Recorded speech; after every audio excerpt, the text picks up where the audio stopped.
Hey, everybody. Thanks for listening to the Kansas City Business Cast. This is your host, Michael Reisinger of VAS LLC. Hey, I appreciate everyone's engagement in the first 45 days as of this recording with this podcast. We've been getting people rating, reviewing, liking, sharing it. We've gotten feedback from the Spotify questions. That has all been super helpful. Remember that every time you guys do that, you are not only supporting this podcast, but you are supporting all of the guests who have come on this show thus far. So let's keep doing the good thing, and we'll keep it up over here. Today, my guest, very special guy, Kent Stones. He is the founder of KC Foodways and the National Alliance of Local Food Producers. I love your story, man. So I'm so glad to have you here on Kansas City Business Cast. Welcome. Oh, man, it's great to be here. I'm excited, as we've talked about getting ready for this and going through all those things. It's should be a good conversation. Absolutely. When I was learning about what you're doing, it's so vital. It's so important. Maybe you can kind of tell us about what you're doing with KC Foodways and NALFP and kind of your origin story, how you got there. We'll just kind of go from there. Yeah. So I think just to comment real quickly, as you were talking about, number one, this early phase of growing and building something is so exhilarating, isn't it? Yes, absolutely. There's this energy, and it's interesting because I've worked with a lot of entrepreneurs over the years, done a lot of things, and it's interesting because in this first growth phase, it's always exciting and wonderful, and then you hit what's called the trough of disillusionment. It's when everything's been going your way suddenly, but then suddenly things not going your way, right. and you hit this trough, and every entrepreneur goes through it. Cannot avoid it. And this is where most quit. It's really disappointing. Things aren't happening the way you thought. And if you can work through that, that's when you get back on that upward trajectory. It's not the rocket ship, but anyway. Right. I appreciate that. Yeah. So congratulations. Appreciate that. Yeah. Thank you. So if you're ever feeling in the trough, just give me a call. Yeah, you got it. And I'll remind you. That's another selfish part of doing this is I'm building my network. You learn everything. I'm like Voltron, just building other parts of this tribe that we have here in Kansas City. Oh, so, I know. Yeah. That's one of the things that I love about being in this role as, shifting your career toward I'm going to build and grow things that I want, because you meet so many amazing people and you learn. And if you can keep yourself in that learning mindset, that's what matters. So quickly, before I jump into kind of my origin story, one of the things I want to do, because I hear this all the time from advisors, is, okay, cut to the chase. What is it you do? Because as entrepreneurs, we tend to start trying to explain everything up front, right? Mm-hmm. Here's what I'm doing. We get into these, and we start just dumping this big story. And it's really true. You got to get down to your essence. So for the technically correct advisors out there who are listening, local food unity. That's what I do. Now, what does that mean? That means efficiently getting healthy local food where it is most needed. Okay. Well, what does that mean, and how do we do that? Well, we do that by educating and helping consumers and building awareness among consumers. Second is helping small local food producers become better business people. This is a huge problem, and they're great at making food, but running a business, as all of us entrepreneurs know, running the business, understanding branding, marketing, accounting, all those things, that's difficult. So if we can help small business producers become better business people, learn how to do those things, and then ultimately, how do we either manage or create the shared systems that allow them to become just as efficient as the industrial food system? That's how we'll do it, right? So that's that hierarchy that that I'm driving towards. So how did I get there? Yes, sir.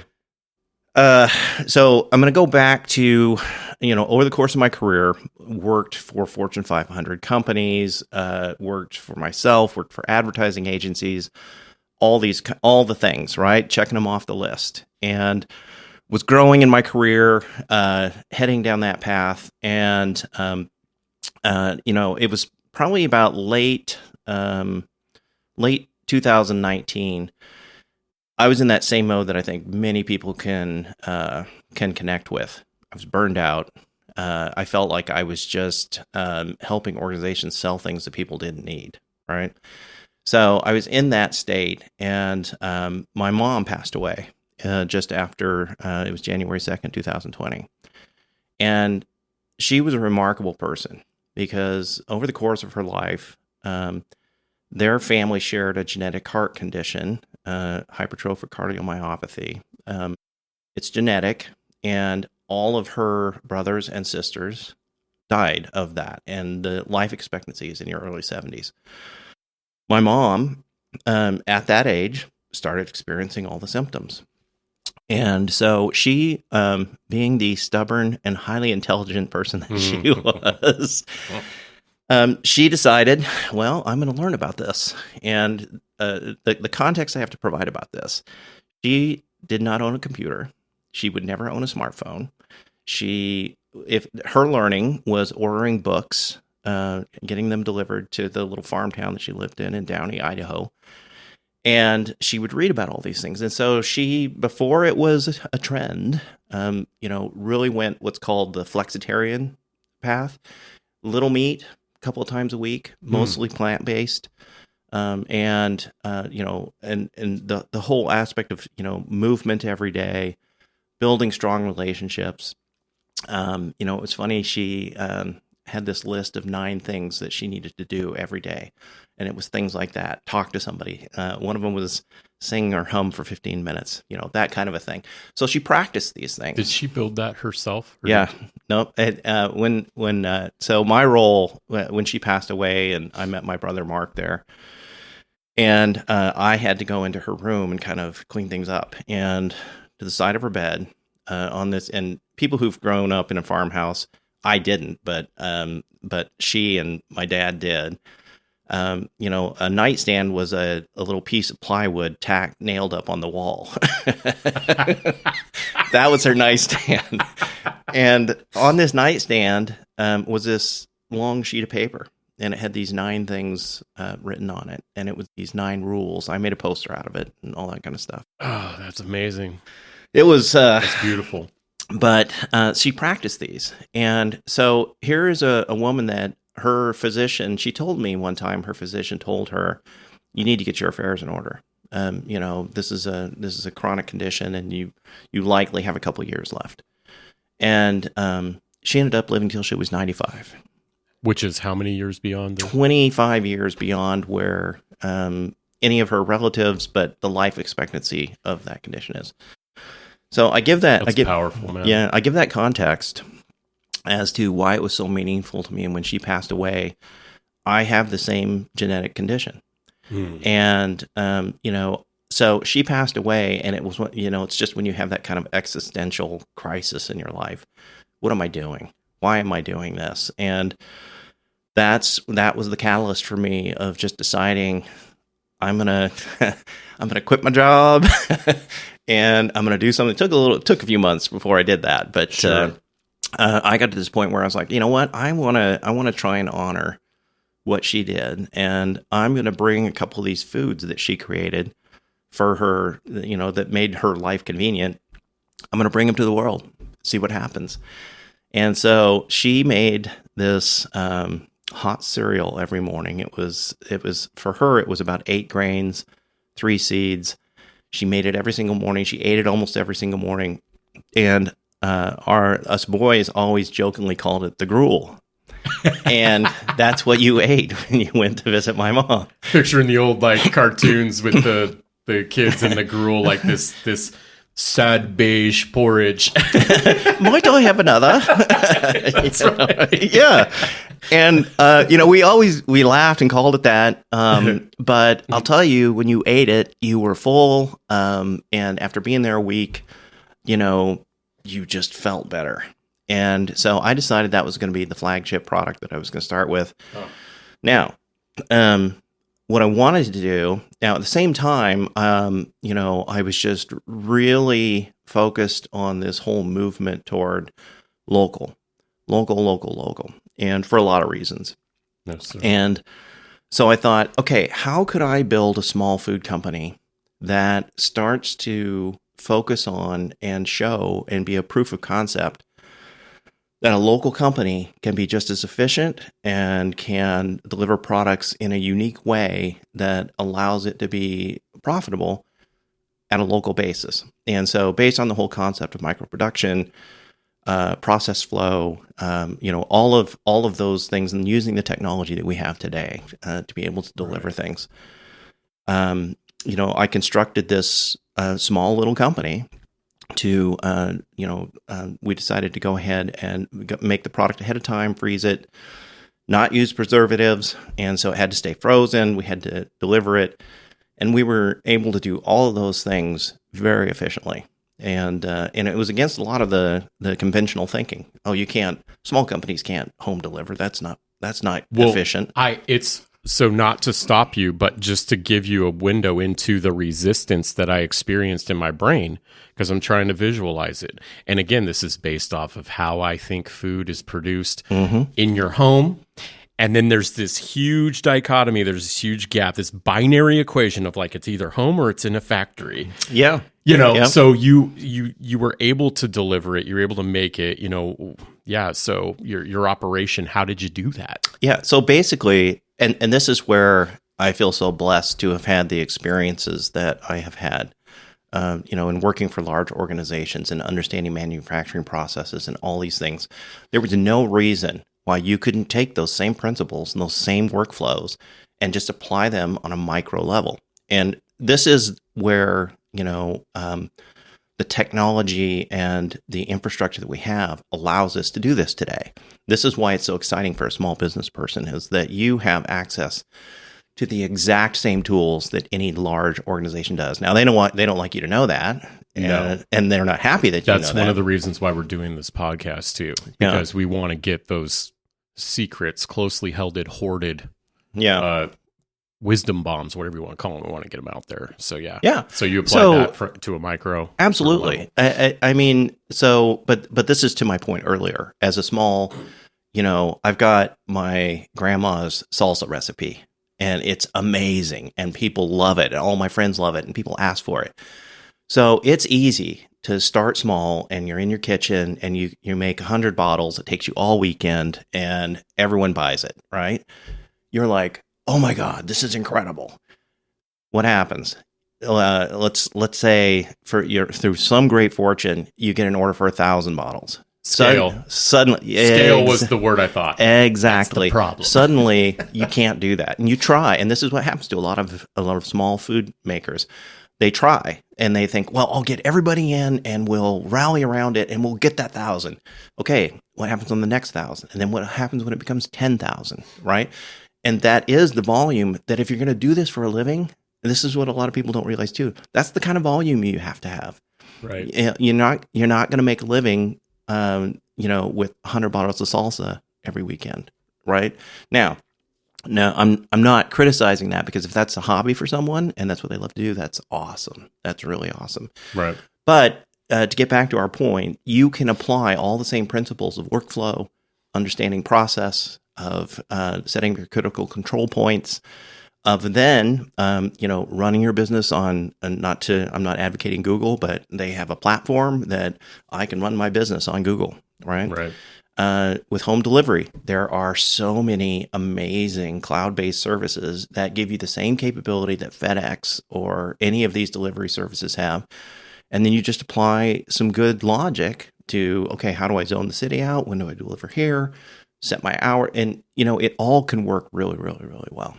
So that's what we did, and the first year was the great rocket ship, right? Everything was going really well, was heading in the right trajectory.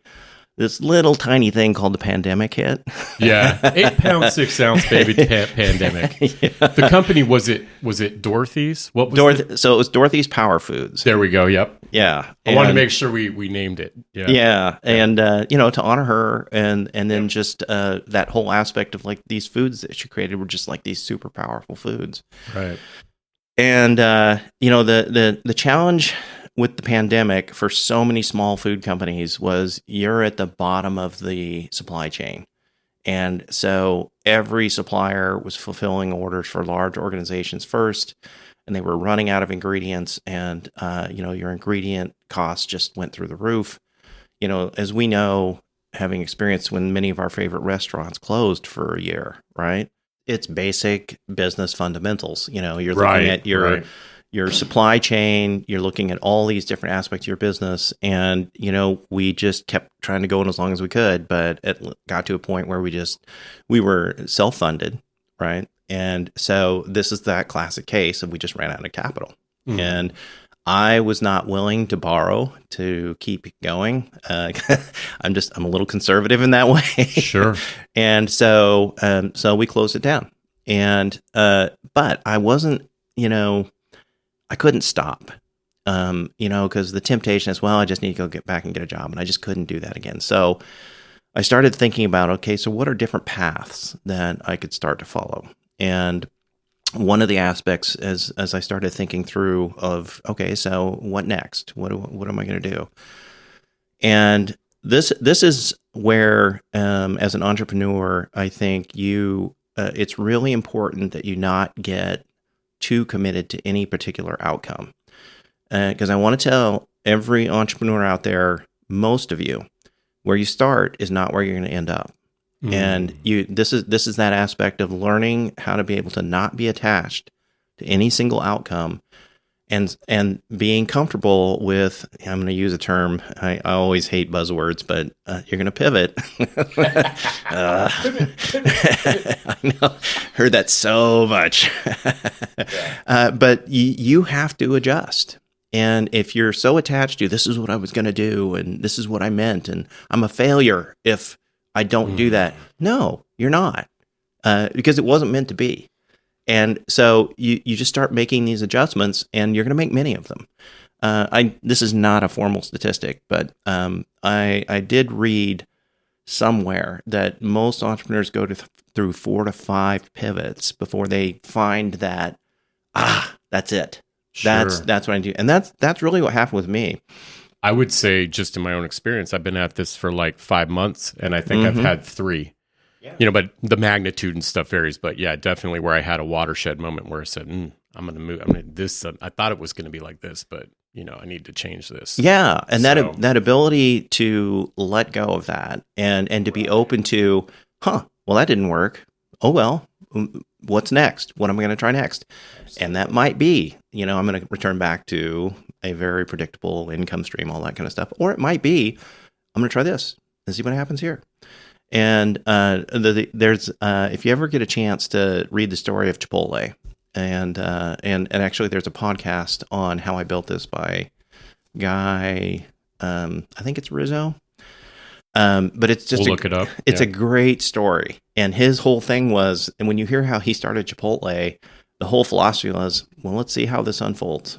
And they were working on the menu and adjusting the menu the day they were opening, right? Wow. Because this wasn't just right. Now it just was right. And so anyway, one of the things that I had been kind of tickling in the back of my brain anyways, this idea about KC Foodways. What is a consumer-oriented brand that I could create to promote local food, right? The industrial food system spends $23 billion a year in advertising, promotion, all that kind of stuff, right? And, well, they're a business, right? Absolutely, yeah. Who's doing that for local food? Nobody. The local food producers. But they can't afford it. If they can do it on their own. And they can't. If they've got, you know, a niece or somebody who's like adept with Instagram. Yeah, I mean, and so they have, and so many of them, they have their social media and they post, because I'm supposed to, but there's no brand coherence. And this is not a criticism. Not at all. At all. No. But I want to elevate this to thinking about local food in general. There's no brand coherence. There's no message. There's nothing that is building that brand for local food in general. And so I thought, okay, there's an opportunity. I can be the quote agency of local food, and not in a sense that I am going to like charge small food producers a fee for this. No, that's not it. And I'll talk about revenue stream in just a minute. Absolutely. Because it's necessary. And profit is good. There's a purpose for why you built it that way, too. Right. So we'll get into that. Yeah, absolutely. So there was that. And so I started pushing on that, and just what would that look like? What would that be? And as I continued to meet with different entrepreneurs and just meet new small food producers, and just because it's just such a wonderful, wonderful community, the other side of it that started to gel for me was this whole aspect of, well, how could I help local food producers? Because, okay, so I can build demand. I can help build demand. How do I help them fill it? Because this was a big problem. And, when you look at the statistics in the food industry, so many new food businesses fail within the first 2 years. It's a really high percent. And so you think about it. A new restaurant that comes up in a couple of years, you get the announcement they're going out of business. And you're sad because you're like, I loved that place, right? Right. Happens all the time. And so when you start digging into why that happens, a lot of it just comes down to they're great food makers and not deeply steeped in business. So I thought, how could I start helping that? And their big problem is fragmentation, right? They can promote their own business and they can do those kinds of things, but that's the extent of it. There's no what's called collective advocacy, which is what the industrial food system has. They've got lobbyists. They've got trade groups. For examples, okay, so yeah. They've got support on levels of government, on levels of state. They have national representation. They have worldwide representation. Yeah, who's doing that for local food? And see, this is the I always kind of chuckle as I think about this, because I know this doesn't happen in reality, but you just think there's these executives at these industrial food companies like, oh, let them continue to think local food is great and just continue that small business is the future. And I know they're fragmented and they will not ever be able to get scale. Right? Right. So this is the problem with small local food makers. And that now there are tons of tremendous efforts underway. So around food waste, about food insecurity. And so it is not that there is a lack of organizations trying to address some of these problems that small local food can address. Right. But there's nothing collective. Well, yeah, when you were saying that, I'm thinking of a swim lane map. So you're a process guy, you're an organizational development person. So when you look at that, you look at, you have this department's swim lane and then this one, and there's no synchronicity amongst the team. And big companies deal with that. It's just they can't get HR and operations and sales and pricing, and they can't get any of those people to agree. But in our world, in what you're talking about, it's just there's all these great things going, but they're fragmented. And none of them by itself is going to solve the problem, even though it's a fantastic idea. So this was the whole concept of, I was like, okay, so all all industries have like a trade group. What if I created a trade group for local food? And I said, somebody's got to have done this. And I looked, and again, there's all these little wonderful, like there's extension offices that help, or there's this entity in Kansas City, the Cultivate Kansas City, and and so there's shout out, and they are just amazing. Yeah, they're just absolutely amazing. Absolutely. But they can focus on their realm. But what about, how do we get the entire community of Kansas City eating more local food? Right now, the latest estimates are, when you look at any community, about between 15%, somewhere around there. That's the amount of local food makes up of the food consumed in any community on average. It's going to be a little higher somewhere else, a little lower somewhere else, right? Right. So when you start thinking about that, you think like, well, that's not a really big number. I mean, it's cool that 15%, but that means 85% is eating crap. and as we've been talking about, and this industrial food is killing us, right? It's horrible for us. And so how do we efficiently get local, healthy food where it is needed? And so to deconstruct that, where it's needed is not just about food insecurity, which is important. It's not just about reducing food waste, which is important. It is about, how do we get every single person increasing the amount of local food in their diet, because local food is higher in nutrients. They use a lot, and if they use preservatives at all, it's a lot lower. Most of them don't. And then when you look at that whole local food ecosystem, the foodways system, it's much more sustainable. There's there's just so many positive things, and then all of it ultimately focuses on building social capital in a community, right? This is what are really interesting is because there's two key things here, and I'm going to say these so that we don't forget them. One is the simplicity of the solution, and the other is an entire industry that has been built around trying to solve the problem and not addressing the root cause. So let's start there. This is where, so you mentioned about, your nutritionist, your physician, if they have studied nutrition, which is a big if. So they're going to tell you, well, buy your food here, but then there's a whole industry that has come up around.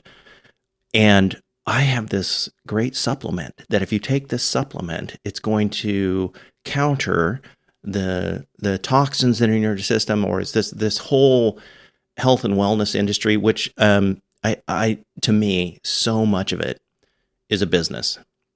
Right? It has to be to continue. Yeah. Right? Well, and so, I'm sure there are supplements that are healthy, but one of the things that I do on an ongoing basis is I work a couple hours a night at this little local health food grocery store, Nature Zone. 2 little locations. I've seen that on your Instagram. Yeah. Yeah. So that's the place to show up to when you say I at work tonight. Yeah. that's a whole nother story. Sure. that I won't go down to why I started doing that. But you go to Nature Zone. But it has been one of the most wonderful experiences, and I will, if they will let me, I will work there the rest of my life, couple of nights a week. And the reason being is that I get to interact with people and humans about food, and I get to understand why they think the way they do, why they're doing what they're doing. Now, the reason I bring that up is I don't know how many people come through, and food prices have gone up enough that when you scan a basket, you're like, dang, wow. But so you're scanning it through, and there's a little bottle that you scan, and without that little bottle, it would have maybe been $30, $40. And you look at the price and it's $90. And you're like, what did I do wrong? Okay. Oh, I'm sorry. Let me check because this can't be right. And these little bottles of pills are $45. 30-day supply. 30-day supply. $45. Yeah. And it's 15-day supply, how can $55. How can you put a value on your health? Right? Right. So I'm just super critical of a lot of it. Because, and now this brings us full circle to what is the simple answer? Okay. So before you go there, I'm not trying to say you should not do that, but before you go there, before you start spending all this money and time and doing super intense things that are really not fun, sometimes you have to, right? Right. But there's a couple of things. And one of them is just start eating whole or lightly processed food and remove as much of the processed food as you can, particularly the ultra processed stuff. Cut out all fast food. If it comes in a box, try not to eat it. Start there. Well, there's a rule too. It's like go on the outside aisles of the grocery store, because that's where they keep a lot of the whole food stuff. And that's the thing. People get overwhelmed with this stuff a lot, but you're talking about simplicity. So keep on that track. So, and again, I am not a healthcare provider, and I am not trying to give advice to anybody. And if you found something that works for you, more power to you. Right. But I find, to your point, so many people get overwhelmed, and it's too much, and I don't enjoy this. And so, it's kind of back to my mom's 9 rules of, just eat whole foods every single day and just try and remove as much of the processed stuff as you can. And then just move. Whether you're walking, it doesn't have to be, this ultra high intense, thing.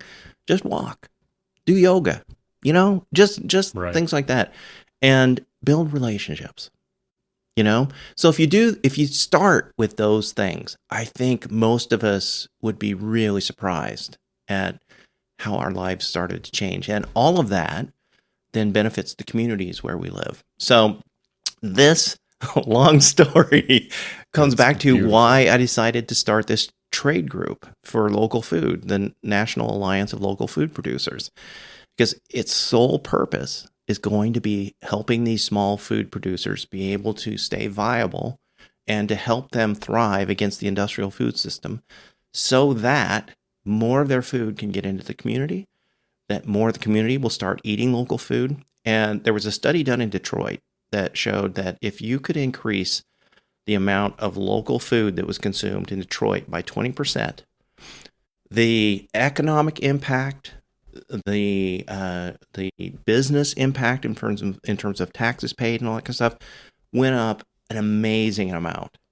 And you start thinking about the impact on that community and how that helps. And so this is why it's so important. And I'm on a 5-week sprint to get this launched, right? We're right at that point of like, okay, now it's go time. So this is back in the day when you thought of this. You were on right. 5 Well, weeks. actually, no. Right now, because I think I mentioned to you, I'm planning on launching the National Alliance in the middle of January. Got it. Right? Okay.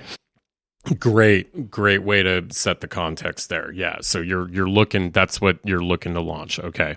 Got it. Yep. That's so, and it's just interesting because I teach at Johnson County Community College, and which will be one of the little lessons for entrepreneurs that, when you're trying to do these things and you're like, but I got bills to pay. So sometimes you got to find those little side hustles to fund those things. But that semester wrapped up. So, and I've got this like 5-week window now, and it's perfect because I'm going to like laser focus in on that. We're going to get that launched. Now, my expectations are not that it's going to be this amazing wave of small food producers who join in and it's just an incredible thing. No, it'll start small. This is what I've learned about everything. It starts small, it will grow, and persistence. This is another one of those great lessons that entrepreneurs need to think about is you're not going to be an overnight success. So often we read the stories of the overnight success and how they've exploded, and that's the 1 out of 1,000, right? Right. And most of us, we're going to start, we're going to get a few customers, we're going to grow, and it's that persistence and that slog that you go through, and if you go through that and you keep yourself open to how do I make adjustments along the way, that's where you're going to continue to get that growth. Then how do I start to run my business efficiently? Okay, that's going to help me be able to fund some of these other things that I want to do. So that's the whole purpose of this is, the content that's going to be on there, the classes that we're going to have available. So I teach marketing and social media marketing at Johnson County Community College. We'll have classes around that, but we'll also have classic classes around how do you map out a process flow? How do you start to write hazard analysis and a critical control point analysis that's going to meet the FDA requirements for all food makers, all that kind of stuff? Because the FDA is, I think we're often very critical of government institutions, right, and for probably a lot of good reasons. Easy to be, yeah. But we tend to overlook a lot of the really good things that exist. And the FDA's food safety process is remarkable. I will tell you, it's patterned and it was built by some of the classic, General Mills, I'm trying to think of the other large food company, that they convened and helped them build this, what would be a process flow for any food company to go through to assure food safety. And every food maker is supposed to follow this. Now, as you know, they can't police it. And so right, it's self-regulating, right? Right. But they provide all the tools to be able to do it. But that can be kind of overwhelming. It's now true to government fashion. It is not the most user-friendly or understandable thing in the world, right?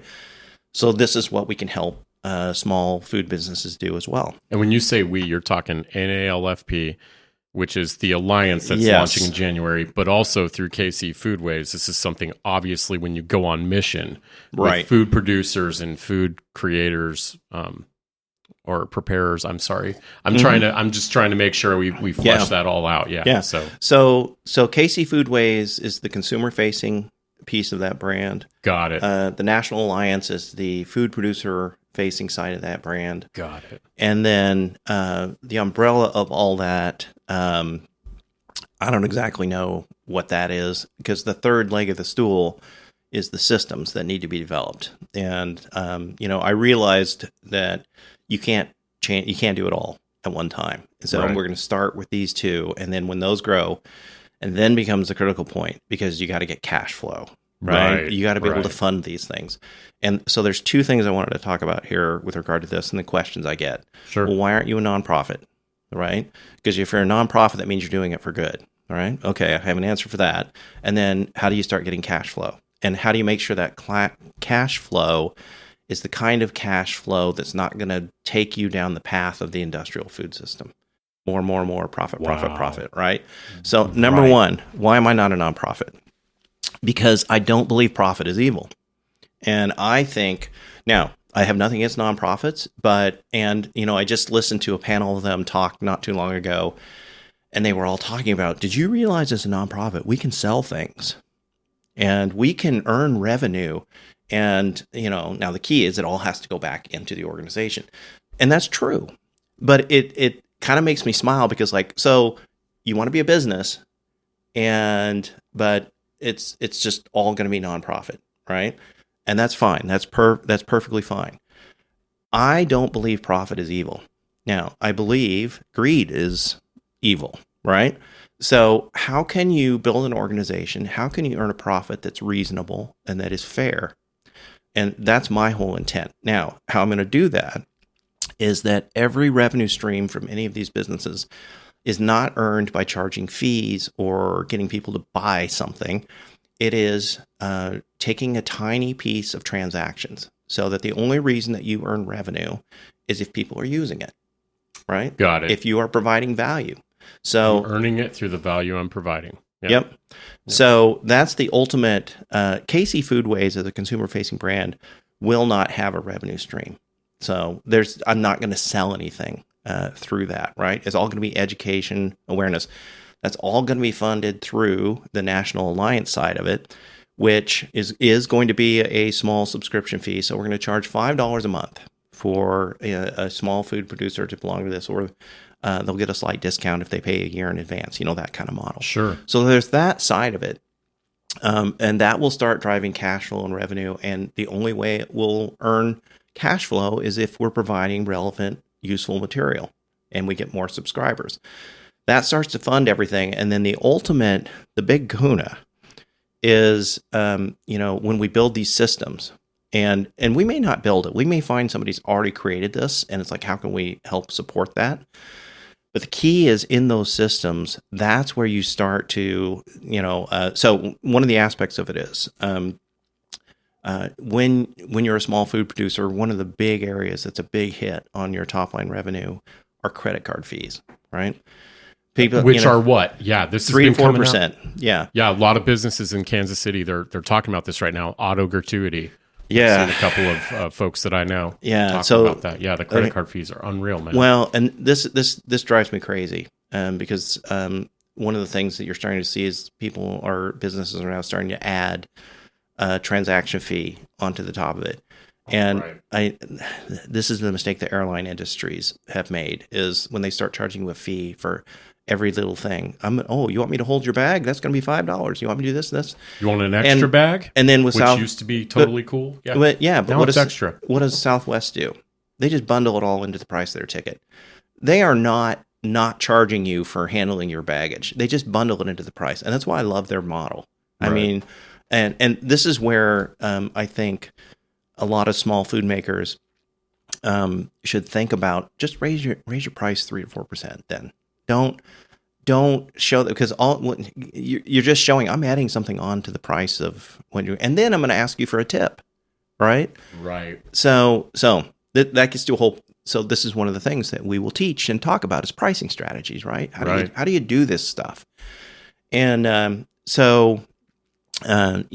credit card fee is such a huge chunk that just comes right off of your top line, right? Right. So the key is building a system that circumvents that. and it's entirely possible to do.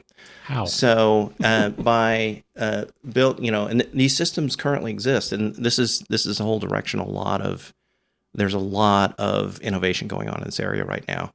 But being able to take, let me give you the use case. So a consumer would have a card, and it would look just like a credit card, and they would buy local food using this card, and they would have attached their bank account, just like you do. You pay your utility bill, it comes out of your checking account, all that kind of stuff, right? So let's say it's $50. Behind the scenes, what happens is that $50 gets converted into digital currency. An exchange is made at a much, much lower price.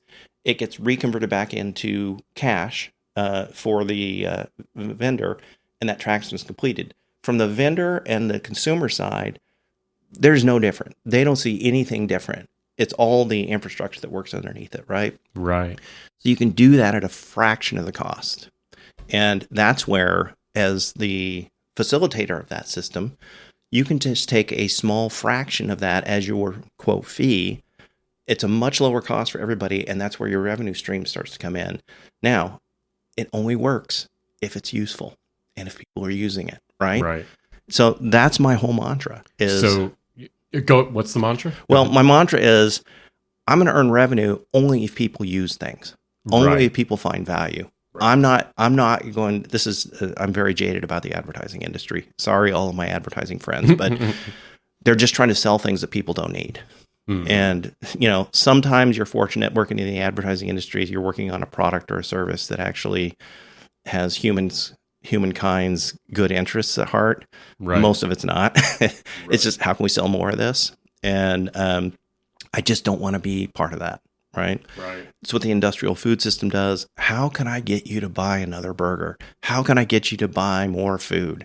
How can I get you to do this? And they use all the tricks, right? All the physiological, cognitive, behavioral tricks. That's a whole other topic too, right? Is what they're putting in the food and all that. But I wanted to ask you about this system. So when you talk about it, I can visualize it, and I have the unfair advantage based on the listeners because I had a phone conversation with you about it. But what does that system look like? So you mentioned there's a card, right? Right. But like, what if you want to show your hand on that on the show? You can talk about what it'll be. That's the third leg of the stool, and it's a difficult one. Got it. So this is the early beginning of. I know it's technically possible. Yep. And that's the key. It is possible. Absolutely. We have not designed it yet.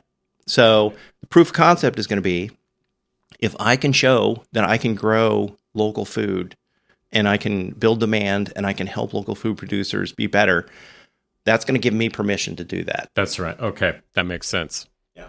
For sure. Yeah. When we're talking about, local providers, local producers, there's this component of, I want everybody that's not in Kansas City right now. Maybe you're listening on the West Coast. I got a lot of West Coast listeners because of where I come from. I got a few on the East Coast. If people are thinking about, hey, I wonder if this exists where I'm at. I'm also thinking about the local folks listening, which is most of our audience. Let's talk to consumers first, and then I want you to be able to tell producers and people who are making food how they can get in touch with you, how you can join you on mission in this. But to the consumers, where can we go? Who can we support locally to get like local food? If that's even the right question. Well, I mean, first is I would just suggest follow KC Foodways as a consumer. Just follow KC Foodways. That's going to be the continuing and growing channel for communication around a lot of local food issues. And then I'm working on building out the website as well, which will have a blog, which will have information sources and so forth. kcfoodways.com exists. It's nothing that great right now. So be prepared for disappointment when you go out there. Well, your Instagram, you're also very active on your Instagram as well. So I think that's the thing too, is like, if people, do better on social media, like they're going to get wisdom from you. I mean, you make memes about food and you'll give a fact about, I saw your one about processed food. One of the reasons why, it's not ideal is because all the fiber's removed from it. So it's like, oh, cool. That's a way I can get my learning in as well. Because again, your mission is education, right? Yeah. That's part of it. Yep. Building awareness, education. And then the other part of that is as we start getting some cash flow from the National Alliance side, we're actually going to have a campaign. And we're gonna compete against the industrial food system, just like we're going to use the same tools. And we're going to have a campaign that focuses on how can we build awareness of local food and where to get it. So to your point about, okay, so where can I go to find local food? That is the big challenge right now, is, again, just these little fragmented, well, do I look on Facebook? Where do I go on Instagram? Do I do a Google search of where's local food in Kansas City? All those kinds of things. And so that's what KC Foodways is going to be all about on the website. So one of the things that is going to be a part of this is what I'll call a registry, right? So on the National Alliance side, we're going to create the registry of local food producers. And as a local food producer, for free, you'll be able to go in, here's my name, here's where I'm at, here's the products I have. We're working through what those different elements are going to be. So cool. But it will be where you, as a consumer, could just, on KC Foodways, you'll just be able to say, I'm looking for, I use salsa all the time. I don't know why I love salsa. So I love salsa too, man. I love the salsa. If loving salsa is wrong, I don't want to be right. But if I'm looking for, I really want to buy a local salsa, in Great Kansas example. City. And then on the registry, they'll be able to say, here's where it's available, right? So you'll just be able to list the different places where it's available. Because that doesn't exist right now. Right. No, it's fragmented. No, it doesn't. Yeah. I got to look. I got to ask people. It's you got to figure it out, right? It's freaking exhausting. Yeah. And, and it's, the argument is like, well, that's the free market, and that's the power of word of mouth and all those kinds of things. Not helping. No, it doesn't. And only helps so much. Yeah, and you look at all these noble efforts, and when they rely on that mythology of, if it's noble enough, it will naturally become great, and it just doesn't happen. It needs structure, it needs promotion. And that's what the industrial food system has, right? And it's why they're so successful. So we're just going to do that exact same thing with local food. And so you'll be able to find where it's at. And then that will just keep growing as we start learning how people are using it and how they want to use it and how we can make it better. We'll just start adjusting and making it better and making it so that it is as easy for any consumer to find the local food they want as it is to know where I can buy Doritos, Absolutely. Man, I am just so excited for you to get this going in January. Do you already have, are you looking for groups to partner with right now in an NALFP, or you want to wait until it starts, get the campaign, and then you'll have like an onboarding intake site? Okay, got it. So this is another area where I'm really different than a lot of other entrepreneurs. Yeah. And part of it is, this is an interesting lesson that I think you need to think about when you start something. So first of all, what is my idea and why does it exist? And going through and really getting to your why is so important.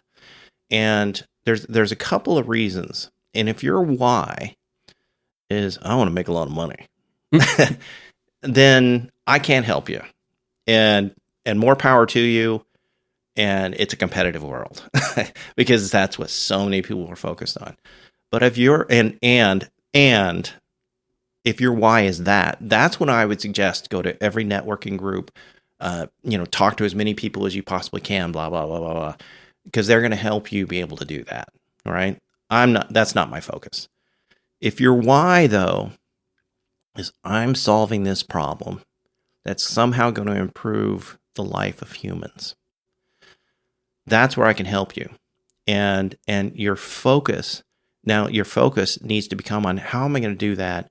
How am I going to become obsessed with that? And the thing you have to realize is that a lot of people may not understand what you're trying to do. That's part of the journey. So to my point, why I started off with local food unity, right? I did not know that early on. It was only through this incredible mess of talking to people, explaining what I'm doing, getting their feedback, hearing mostly, I don't think that's going to work.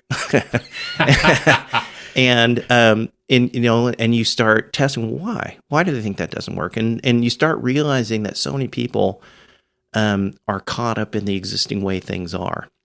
And so when you hear things like, well, conventional wisdom says, or common sense would tell you, that's a red flag for me. But it also tells me I'm probably on the right path. So this is why I do try and interact and engage and talk with a lot of people, but it's I'm very careful about what advice I let sink in, because most of it's very conventional wisdom. Most of it is, common sense will tell you to do this, and you're going to end up going down the same path of most businesses, and you're going to be, I always laugh at the phrase "best of class," because you hear this all the time in the corporate world. We want a best of class offering. Well, what is best of class? It means you're just copying what other people are doing, and it's like that's not your point. That's not your purpose, and so when you get to your why and you're really able to start understanding what it is you're trying to do, talk to a ton of people, talk incessantly to people about it, right? Hear their objections, but keep in the back of your head, okay, they're objecting because they don't understand. How can I start to translate this in a way that helps them understand? How can I start doing this? And that's where you'll make adjustments. You'll learn how to talk about it. You'll learn how to do this and this. And then as you start growing, that's when you can start aligning with different people, because you'll have figured out, who do I need to be aligned with? So, I start thinking about all the amazing nonprofits around food around this city.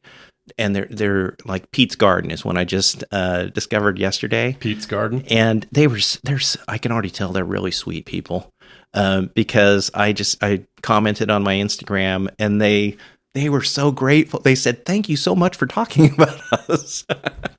And I can see them. Yeah, but I can already tell. Okay, here's an organization that I think I'm going to admire when I get to know them. I might have started following them, but as soon as this interview is over, I'm going to start following them. Yeah. Pete's Garden. Okay. Yeah. So I'll tag them in the show notes too. So you start understanding which organizations you are going to want to align with. That's the ones who share this same vision, this same purpose, and they realize it's not all about them. Right? That's the whole big picture around so much of this, is that if we can start building this culture in this city among small food makers of, we are all in this together. We need to help each other. We need to collaborate with each other and help each other. And no single one has the ultimate solution. We all have a little piece of it. And I guess I feel, as I'm entering this last phase of life, I'm in this older stage of life. How do I want to go out? How do I want to finish this? And I feel this has become my purpose, is how can I just build this unity across all these organizations? And if I could do that, and again, here I'm on a podcast talking about it, and it's like, I don't, it's not about me. Well, but it is. We're going to dismiss that little imposter that came into your mind. Sit down, son. Not you. But no, I get it. You know what I'm saying? I get it, man. Yeah. I mean, you do have to talk about what you're doing, and you do have to have a sense of, this is my purpose. But if I can, so we were talking about this earlier, this service, right? How can I be of service? And for me, it's been this whole journey. And the reason I bring up in the last phase of my life is that, many people are very blessed, and they've lived a life and everything's gone ways they hope and so forth. Mine hasn't. It was, through this journey, and, not to get I know there's a lot of controversy around these things, but my faith has become so important to me in this last phase of life. And what that teaches is service. How can I serve others? How can I be of service to others? And so that's been a real motivation for me as I think about this and what I'm doing and how I'm trying to grow this to a point where, I just want that to guide everything that I do. And I try and stay pretty disciplined about that. Hearing you talk about service and seeing what you're doing, and especially sharing where you're at this stage in life. I think about like food, man, like what we put in our bellies and like how, a meal brings people together and just all this stuff. Like food it's function, right? It's supposed to be function. Right. Food is supposed to be function. It's, you get into the vitamins and the nutrients and, the amino acids, like you get all that, like food has that for us. Like it literally keeps us going, and I just think about the legacy that you're starting, that you're kicking off, the fact that you are on this podcast. I mean, think about that. Like, I know there's been moments where I've listened to people speak or I read a book or whatever 15 years after it was written. Yeah, there's a really, really important thing that comes out of all of this, though, and I think it's kind of like these, when you think about, core principles in business or core principles about why you do anything. First principles, that's the right term. And, when we think about food, it is, you described what does food do for us? And when you think about it, it does it in a very simple way. Food is grown and it exists. And when we eat it, that food is digested and it delivers things in a particular way that our bodies need. And so what do? As humans, as usual, we try and overcomplicate things.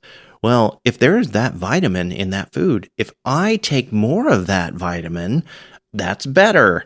And it gets to this whole notion of what we were talking about at the very beginning, simplicity, right?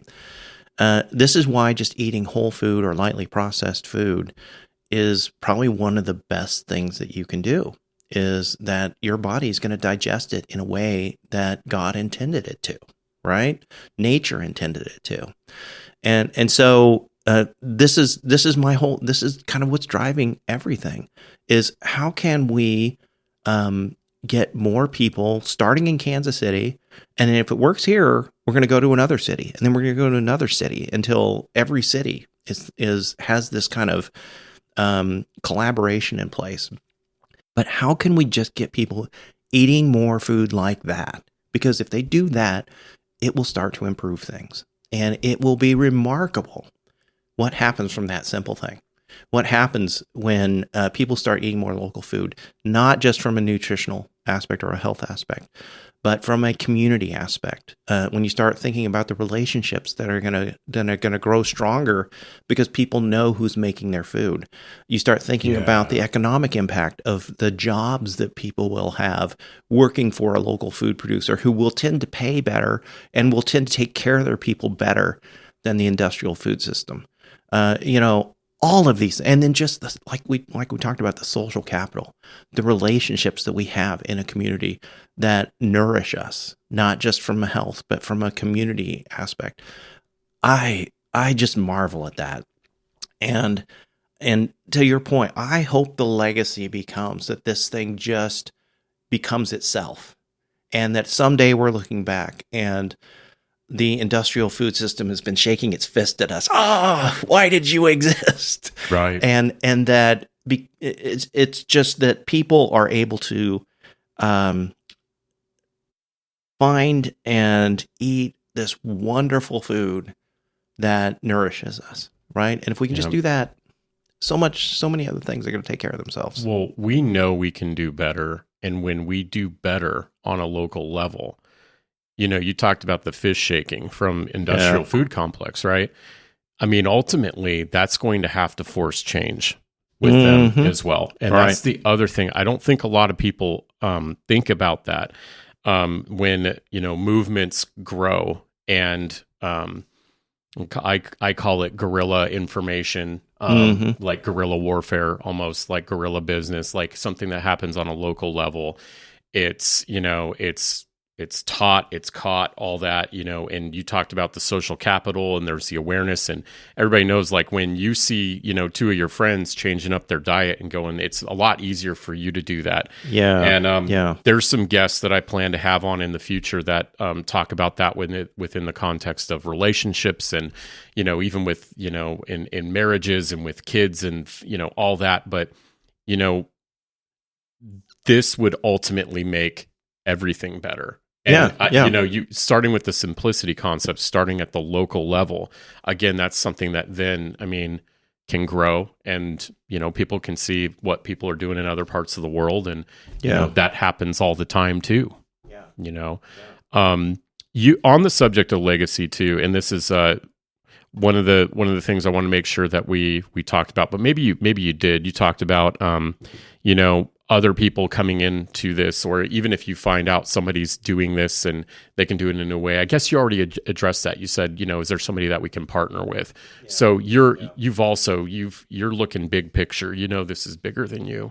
Yeah. So so with all, there's so many quote brands out there already that are, focusing on solving certain problems. Right. And, as I jokingly said, here I'm talking about, I don't care if, we're never known for anything, and here I am talking about it on a podcast, right? That's the joke.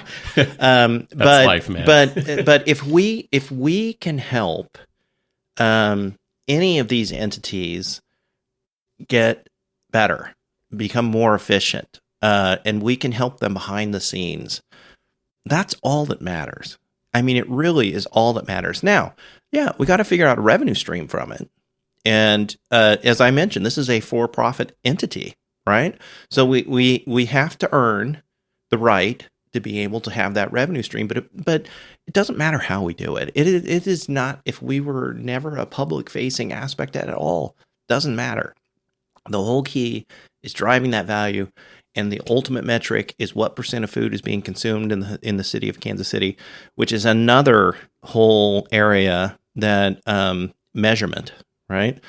There's methodologies to measure food flow in and out of a community, and right now this is what just cracks me up. So there's a lot of money being spent on trying to do these things, and they're being done in very typical ways, and they're not measuring, in my opinion, the things that they need to measure.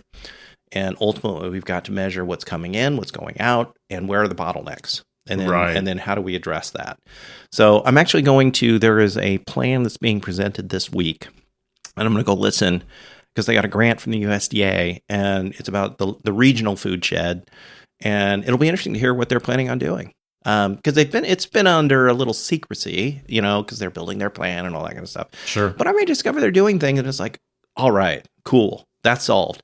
Now what am I going to focus on? Right.